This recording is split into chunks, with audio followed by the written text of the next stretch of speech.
갑자기 매일 성경 히브리어 믿고도바가 아니고 디모데전서로 가서 놀란 분들도 계실 수 있을 것 같은데요. 사실은 제가 카나다 신학생이랑 저랑 9월 말까지 교단 시험이 있습니다. 그 교단 시험 안에 이 디모데전서에 대한 설교가 함께 있어서 목사님께서 어차피 준비한 거 교회에서도 한번 꼭 설교해라고 말씀하셔서 디모데 후서를 전하게 되었습니다. 그래도 지구는 돈다. 여러분도 익히 들어보셨던 말일 것입니다. 이탈리아의 유명한 천문학자 갈릴레오 갈릴레이는 태양이 지구를 중심으로 도는 게 아니라 지구가 태양을 중심으로 회전하고 있다라고 주장했습니다. 슬프게도 그는 이 지동설, 태양을 중심으로 지구가 회전한다는 지동설을 주장함으로써 신기하게도 당시 로마 카톨릭 교황청의 박해를 받습니다. 왜냐하면 당시 로마 교황청은 엄청난 힘을 갖고 있었고, 또 교황청은 태양이 회전한다라는 천동설 입장에서 가르쳤기 때문입니다. 그리고 또 로마 교황청은 이게 성경에서 말하는 이야기다라고 해석하고 있었습니다. 그래서 1633년 로마 교황청 종교재판소는 갈릴레오의 지동설이 이단이다라고 판단합니다. 그리고 재판에서 그에게 지동설을 취하해라라고 명합니다.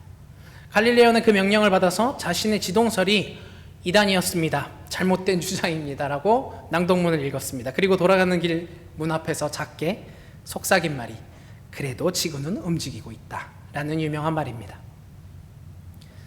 왜 로마 교황청이 지동설을 박해했는지 좀 이해가 가지 않습니다만, 사실은 당시의 로마 교황청은 종교뿐만이 아니라 모든 면에서 정치적인 입장에서도 역할을 담당하고 있었습니다. 그래서 천주교황청은 그 당시에 교육면도 담당하고 있었는데, 그들은 천동설을 가르치고 있었기 때문입니다. 자신들의 입장과 다른 지동설을 이야기하는 갈릴레오를 받아들일 수 없었습니다. 그리고 그들은 이 이단적이라고 판단했던 이유가 성경에서 나오는 말씀 그대로, 말 그대로를 이해해서, 구약 성경의 말 그대로를 이해해서 아니야, 지구는 가만히 있고 태양이 도는 거야 라고 주장했던 것입니다. 제가 여러분께 이 얘기를 드리는 이유는 사실 갈릴레오가 옳았어요 라는 이야기를 드리는 거 아닙니다. 갈릴레오의 이야기를 통해서 제가 여러분에게 드리고자 하는 말씀은, 하나님이 주시는 성경의 은혜를 그릇된 방향으로 사용해서 자신들의 권위를 위해서 사용해버린 사람들의 말입니다. 로마 교황청은 하나님이 창조한 세계에 대해서 하나님이 우리에게 지혜를 주셨고, 그래서 이 세상이라는 과학을 우리가 알게 되었는데, 그 은혜를 감사하기보다 자신들의 입장하고 반하고 있으니까 오히려 성경에서 그렇게 가르치지 않아라고 갈릴레오를 박해한 것입니다. 이처럼 그리스도의 복음을 위해서 우리에게 주어진 성경은 우리가 어떻게 사용하느냐에 따라서 올바른 복음이 되기도 하지만 어떤 때는 또 이렇게 어긋난 가르침이 되기도 합니다. 목적이 다른 사람에게 주어진 성경은 은혜가 아니라 역사적 과오를 일으키는 그저 도구일 뿐입니다. 오늘 우리가 함께 나누고 있는 디모데 후서는 바울이 디모데에게 쓴 편지입니다. 디모데에게 전하는 편지를 우리가 조금 더 깊이 이해하기 위해서 먼저 바울과 디모데라는 두 사람에 대해서 조금 더 알았으면 좋겠습니다. 우리가 아는 바울은 총 27권의 27권의 신약 성경 중에 13권이나 되는 바울 서신을 쓴 대단한 전도자입니다. 이렇게 복음적인 전도자였음에도 불구하고 사실 전도자가 되기 이전의 바울은 예수님을 믿는 사람들을, 교회를 박해했던 인물이었습니다. 바울은 빌립보서 3장 5절 6절 말씀에서 자신에 대해서 이렇게 설명합니다. 나는 난지 여드레 만에 할례를 받았고 이스라엘 민족 가운데서도 베냐민 지파요 히브리 사람 가운데서도 히브리 사람이요 율법으로서는 바리새파 사람이요 열성으로는 교회를 박해한 사람이요 율법의 의로는 흠잡을 데가 없는 사람이었습니다. 당시 이스라엘의 전통에 따라서 할례를 받았고 율법을 배웠고, 그리고 그 율법으로 정통한 사람이 되어서 율법학자였던 사람이, 바리새인이었던 사람이 사도 바울이었습니다.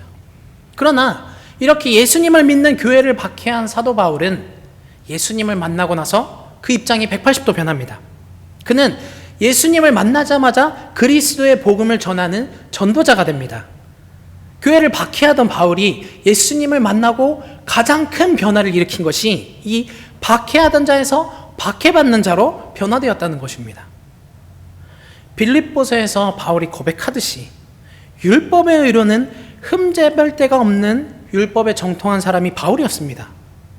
그럼에도 불구하고 왜 바울은 같은 성경을 가지고 그가 얘기하는 구약 성경이 정통했는데 구약 성경을 가지고 왜 똑같은 성경 안에서 180도 변한 행동을 나타내게 된 것일까요? 이 궁금점 하나를 우리가 먼저 기억하고 설교의 내용을 들었으면 좋겠습니다. 사도행전 16장 1절을 보면 또 디모데에 대해서 이렇게 설명합니다. 거기에는 디모데라는 제자가 있었는데 그의 어머니는 신앙이 돈독한 유대 여자이고 아버지는 그리스 사람이었다 라고 말합니다. 그는 유대인과 그리스도인 안에서 태어난 두 문화를 같이 공유하고 성장했던 사람이라는 것을 말해줍니다. 그리고 고린도전서 1장 22절을 보면 유대인의 특징과 그리스 사람의 특징을 이렇게 말합니다. 유대 사람은 기적을 요구하고 그리스 사람은 지혜를 찾으나. 디모데의 이런 성장 배경 때문일까요? 잘은 모르겠지만 바울은 디모데가 에베소에 머물기를 권합니다. 디모데전서 1장 3절부터 4절 전반을 보면 바울은 내가 마케도니아로 떠날 때에 그대에게 에베소에 머물러 있으라고 부탁하였습니다. 그것은 그대가 거기에서 어떤 사람들로 하여금 다른 교리를 가르치지 못하도록 명령하고 신화와 끝없는 족보 이야기에 정신을 팔지 못하도록 명령하려는 것입니다. 그러한 것들은 믿음 안에 세우신 하나님의 경륜을 이루기보다는 도리어 쓸데없는 변론을 일으킬 뿐입니다. 바울은 이렇게 디모데에게 전합니다. 그리고 우리가 오늘 보고 있는 디모데 3장 14절 바로 전에 13절에서는 그런데 악한 자들과 속이는 자들은 더욱더 악하여져서 남을 속이기도 하고 속기도 할 것입니다라고 얘기하고 있습니다. 많은 학자들은 바울이 디모데에게 이 디모데전서, 디모데후서를 쓴 이유에 대해서 에베소에 있던 헛된 가르침을 하는 이단 때문이라고 입을 맞춰 얘기합니다. 그러나 정확히 어떤 이단이었는지에 대해서는 아직까지 밝혀지지 않았습니다. 그리스 문화를 가르치는 영지주의, 또 어떤 사람은 유대인의 율법을 더 강요했다, 또 어떤 사람은 유대 족보를 통한 신화를 가르쳤다, 이렇게 여러 가지 이야기가 있지만 결국 우리는 추측만 할 뿐입니다. 어쨌든 이러한 환경에서 자란 디모데를 위해서 바울은 신앙을 위한 교훈을 전합니다. 그 교훈을 전한 내용이 오늘 우리가 함께 나누는 디모데후서입니다.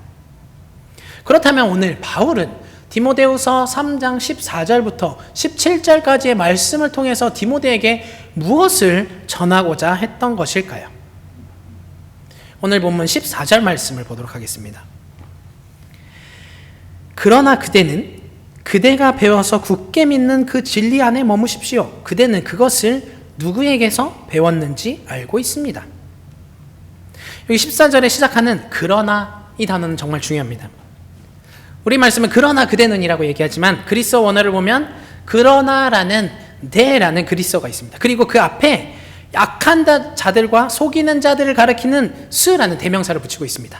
그래서 스, 네, 즉 바울은 악한 자, 속이는 자들과 디모데를 강조하면서 디모데 너는 악한 자들과 속이는 자들이 있지만 그러나 너는 이렇게 강조하고 있습니다. 디모데 너는 에베소에서 어떤 일이 행해지고 있다 할지라도 당신만은 자신이 배워서 굳게 믿는 그 진리 안에 머무십시오라고 전하고 있는 것입니다. 그리고 그것을 누구에게 배웠는지 다시 한번 기억하라, 상기하라 라고 말하고 있습니다. 15절 말씀입니다. 그대는 어려서부터 성경을 알고 있습니다. 성경은 그리스도 예수를 믿는 믿음으로 말미암아 그대에게 구원에 이르는 지혜를 줄 수 있습니다. 여기에 적혀있는 성경이라는 단어의 그리스어는 원래 이에라 그람마타라는 성스러운 문서라는 단어로 쓰여졌습니다. 우리는 성경이라고 번역했습니다만 이 그람마타라는 단어는 성경에서 성경이라고 번역된 곳이 이 디모데후서 3장 15절 단 한 번뿐입니다. 조금 특별한 표현입니다. 이 표현은 구약 성경이나 신약 성경에서 그람마타라는 표현을 보면 율법이라는 번역이 사용되는 단어입니다. 근데 바울은 여기서 이에라, 성스러운 그람마타라는 말을 붙여서 성경이라고 얘기합니다. 당연한 이야기지만 디모데 수중에는 우리가 지금 읽고 있는 이 신약 성경이 없었습니다. 우리가 읽고 있는 이 디모데 후서를, 디모데 전후서를 디모데는 편지 그대의 원본으로 읽고 있는 것입니다. 그렇기 때문에 바울이 디모데에게 말하는 건, 디모데, 당신이 어려서부터 어머니를 통해서 배워온 그 성스러운 율법, 구약 성경을 통해서 하나님은 당신에게 지혜를 허락하고 계십니다. 그 지혜를 통해서 당신은 그리스도 예수께 인도됩니다. 그리고 그 예수를 믿는 신앙으로 말미암아 구원에 이르는 은혜를 얻는 것입니다라고 말하고 있습니다. 율법을 행해서가 아니라, 구약 성경을 지켜서가 아니라, 디모데 당신이 무언가를 행해서가 아니라 그리스도 예수를 믿는 신앙을 통해서 구원에 이른다는 복음을 디모데에게 상기시켜주고 있는 것입니다. 여기에서 우리가 아까 말했던 포인트에 또 다른 포인트 하나를 기억했으면 좋겠습니다. 바울이 가르치는 그리스도 예수를 믿는 믿음으로 말미암아 그대에게 구원에 이르는 지혜를 줄 수 있습니다라는 포인트입니다. 좀 전에는 박해받는 바울이 왜 박해하던 바울이 왜 박해받는 바울이 됐는지, 이 점과 또 하나는 그리스도 예수를 믿는 믿음으로 말미암아 그대에게 구원에 이르는 지혜, 이것이 무엇인지 함께 기억하고 설교 이야기를 들었으면 좋겠습니다. 16절 전반 말씀을 읽도록 하겠습니다. 모든 성경은 하나님의 영감으로 된 것으로서. 제가 좀 전에 15절에서 성경이라는 단어가 그리스의 원어에서는 이에라 그람마타, 성스러운 문서라고 쓰여졌다고 말씀드렸습니다만, 여기 16절에서 똑같은 성경을 이에라 그람마타가 아니라 파라그라페라는 단어를 씁니다. 15절에서는 성경을 이에라 그람마타, 16절에서는 파사그라페. 왜 바울은 이 두 가지를 이렇게 바로 바꿔서 표현했을까요? 이러한 표현은 당시 시대에 신약 성경이 없었기 때문에 디모데 또한 신약 성경이 아니라 바울로부터의 편지를 받아보고 있기 때문에 어쩌면 이 당시의 상황을 생각하는 사람들은 둘 다 구약 성경이야 라고 얘기하는 사람도 있을 것입니다. 그렇게 해석할 수도 있을 것입니다. 그러나 바울이 굳이 15절하고 16절에서 표현을 재빠르게 바꿔서 디모데한테 이 성경과 그 성경을 이야기하는 이유는 디모데가 어려서부터 배워왔던 구약 성경, 그리고 지금 당신이 교회 안에서 성령에 인도하여 믿고 있는 모든 복음, 즉 바울을 통해서 배우게 된 그리스도 예수를 믿는 그 복음의 신앙까지 바울은 성경입니다라고 가르치면서 강조하는 것이 아닌가 생각됩니다. 우리 역시 이 사도 바울을 통해서 전해진 그리스도 예수의 복음, 바울에 의한 서신들을 신약 성경으로 믿고 우리가 따르는 것과 마찬가지로 디모데에게도 구약 성경이 아니라, 구약 성경뿐만이 아니라 나를 통해서 배웠던 이 세상에 오셨고 그리고 구름 타고 하늘로 올라가신 그리스도 예수의 복음을 거룩한 말씀이다라고, 하나님의 영감에 의해서 쓰여진 말이다라고, 성경이다라고 전하고 있는 것입니다. 16절부터 17절까지의 말씀을 보겠습니다. 모든 성경은 하나님의 영감으로 된 것으로서 교훈과 책망과 바르게 함과 의로 교육하기에 유익합니다. 성경은 하나님의 사람을 유능하게 하고 그에게 온갖 선한 일을 할 수 있게 하는 것입니다. 바울이 15절과 16절에서 성경이라는 단어를 다르게 표현했던 중요한 포인트가 여기에 있습니다.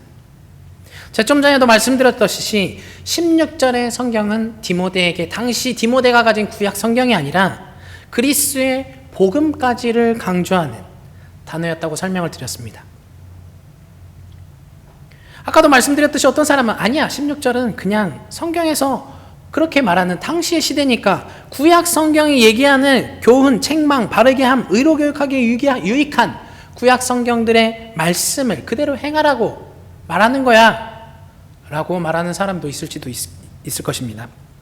그러나 율법의 정통에서 그 율법을 가지고 교회를 박해하던 바울이 오히려 그 복음 때문에 박해받는 자가 되었는데, 그리고 유대의 율법과 철학과 지혜를 추구하는 그리스의 문화 동시에 가졌던 디모데가 이제서 기독교인이 되었는데, 예수님을 믿는 사람이 되었는데, 이제 와서 새삼 구약 성경이 중요해라고 디모데에게 전하고 있다면 이거는 정말 큰 오해가 아닐까 생각합니다.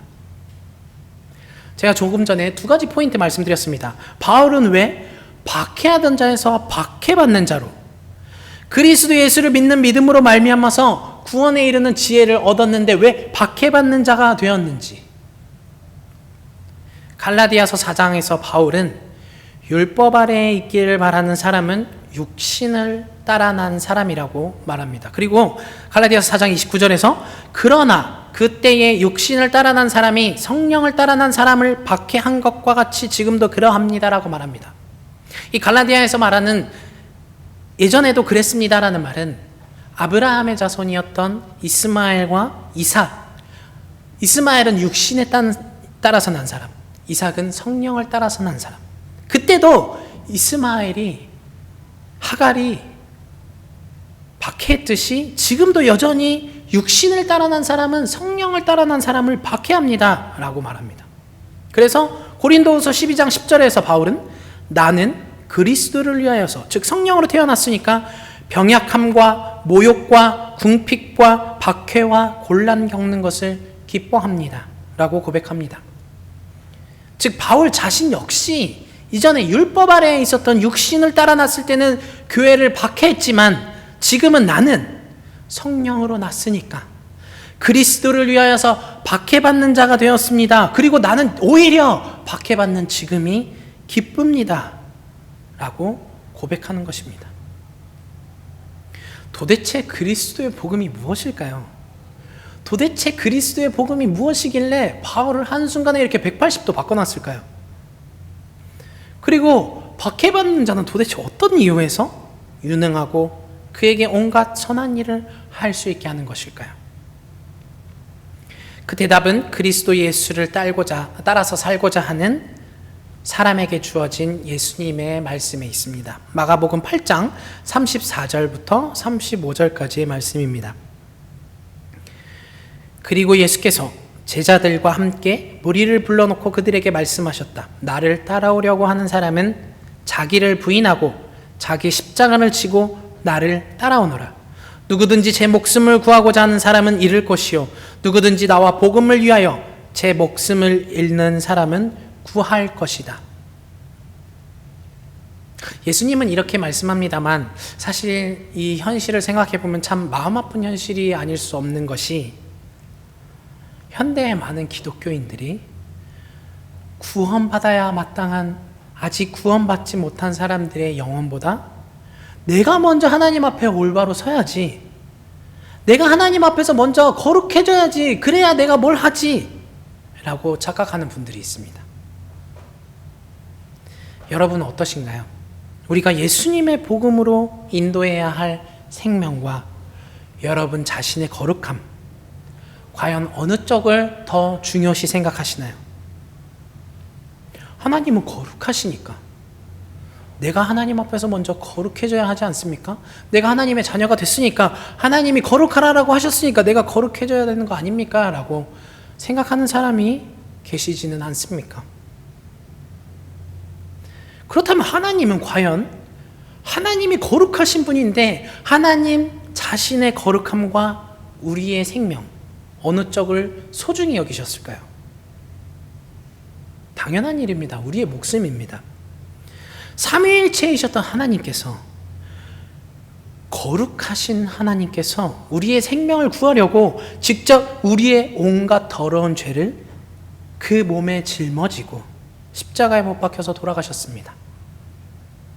만일 하나님께서 더러운 죄 나는 싫어, 하나님께서 자신의 거룩함을 더 중히 여기셨다면 우리들의 더러운 죄, 살인, 간음, 우상숭배, 탐욕, 입에 담지 못할 수많은 죄들을 예수님께서 직접 그 몸에 지시고, 거룩하고 흠없는 분이셨던 예수님께서 대신 죄인이 되어서 돌아가실 리가 있었겠습니까?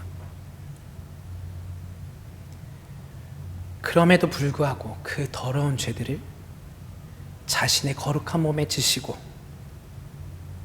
남은 구원했으나 자신을 구원하지 못하는 신이다라는 사람들이 비웃던 십자가에 달려서 돌아가셨습니다.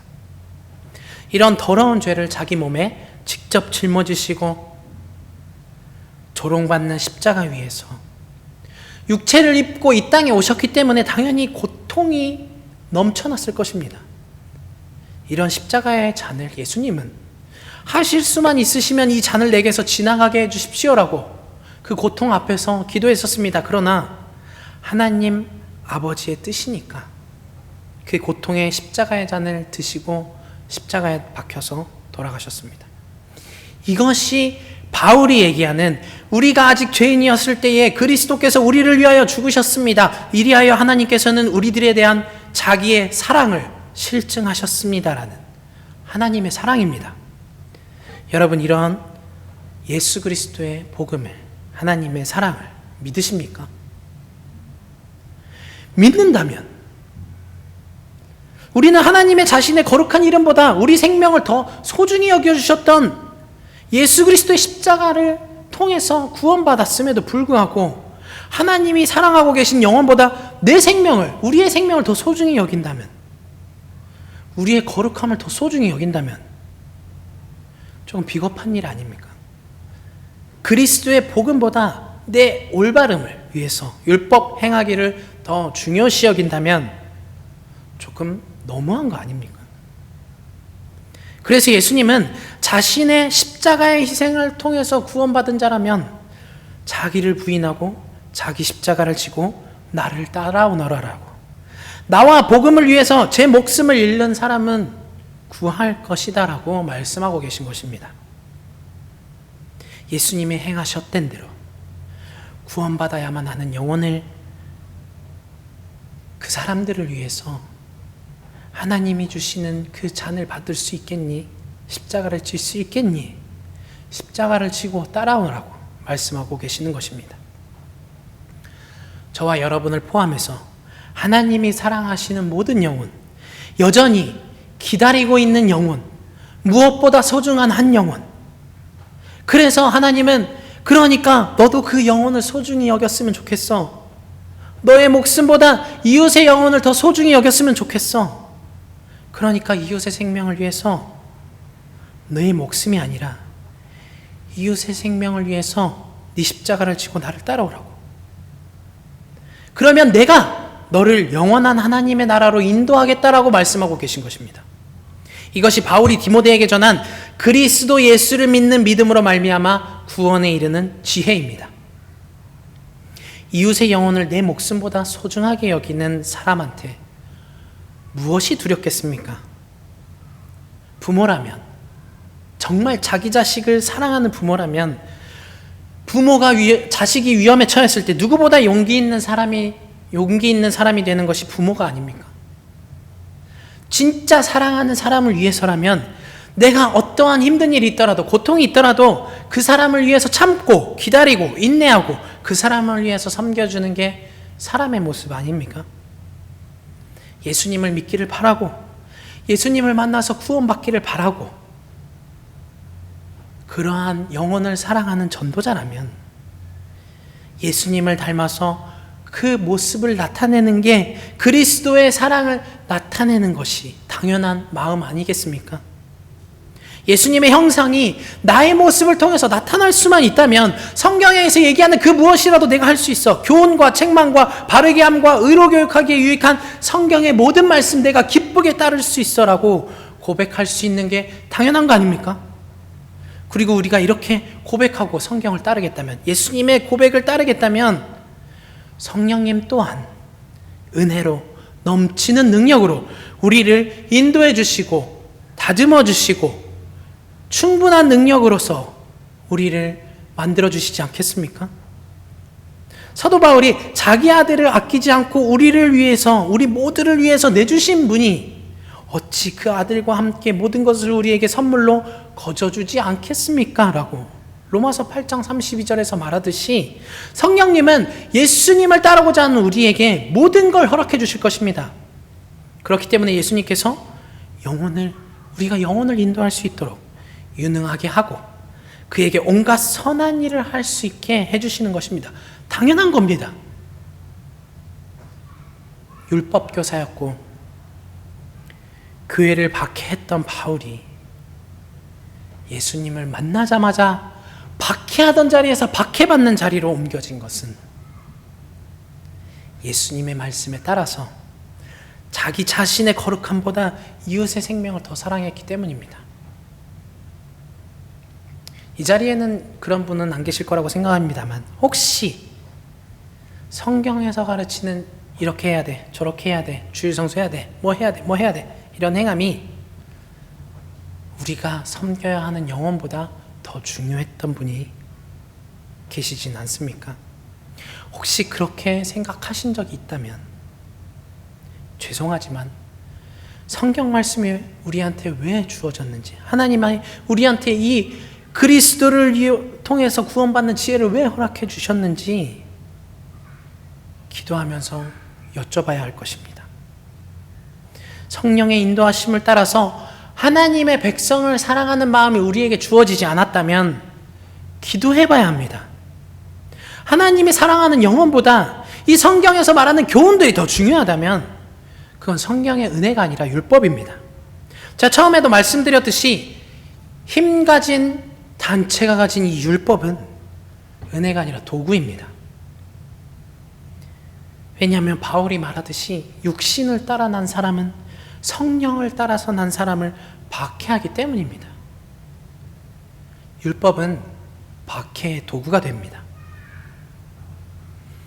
세계적으로 유명한 개혁파 복음주의 목사님이셨던 마틴 로이드 존스 목사는 성령 하나님과 놀라운 구원이라는 책에서 이렇게 설명하고 있습니다. 깨닫는 것과 이해하는 것은 큰 차이가 있습니다. 이해하는 것은 마음으로 완전히 이해해서 어떤 일을 파악하는 것을 의미하는 반면, 깨닫는다는 것은 마음으로 알아차린다는 의미입니다. 믿음의 지식적 요소는 이해가 아니라 반드시 깨닫는 것이어야만 합니다. 우리가 말씀을 읽고 설교를 듣고 맞아, 그런 것 같아, 따라야지, 맞아, 그래야지, 그렇게 행한다면 어쩌면 그건 이해일 수도 있습니다. 근데 우리가 말씀을 들었을 때 성령님께서, 여러분들이 성령을 통해서 새롭게 거듭난 사람이라면 여러분 한 사람 한 사람 안에 계신 성령님께서 이 말씀 따라야 하지 않겠니? 이렇게 해야 하지 않겠니? 라고 말씀해 주십니다. 그 성령의 말씀을 깨닫는 것이 깨달음입니다. 이렇게 주님이 말씀해 주실 때 우리는 순종해야 합니다. 그러나 이해는 됐는데 왜 그렇게 해야 되는지 확신이 서지 않는다면 그때는 기도하면서 하나님, 이 말씀이 무엇인지 저에게 알려주십시오. 그리고 인도해 주십시오. 라고 주님의 인도하심을 바라야 할 것입니다. 마지막으로 미국의 유명한 성경학원 무디 신학교를 설립한 무디 목사님이 했던 말로 마치고자 합니다. 100명 중 한 사람이 성경을 읽고 나머지 99명은 그리스도인을 읽습니다 라는 말을 했습니다. 이 말은 100명의 사람이 있는데 그 가운데 한 사람만 성경을 읽으면 나머지 99명의 남은 사람들이 성경을 읽지 않아도 그 한 사람을 통해서 예수님의 모습을 본다는 것입니다. 오늘 칼럼을 보면 조남수 목사님도 그렇게 말합니다. 무엇보다도 여러분이 하나님과 더불어 사는 진정한 행복의 모습을 보여주시기 바랍니다. 이런 신앙을 가지신 분이라면 반드시 복음으로 살아가게 될 줄로 믿습니다. 성경의 은혜에 속한 자들로서 우리의 모습이 세상 속에서 복음으로 살아가는 크리스천이 될 수 있기를, 그래서 99명의 세상 사람들에게 우리의 모습을 통해서 성경이 얘기하는 예수님의 모습을 나타낼 수 있는 삶이 될 수 있기를 간절히 소원합니다. 이 시간 함께 기도했으면 좋겠습니다.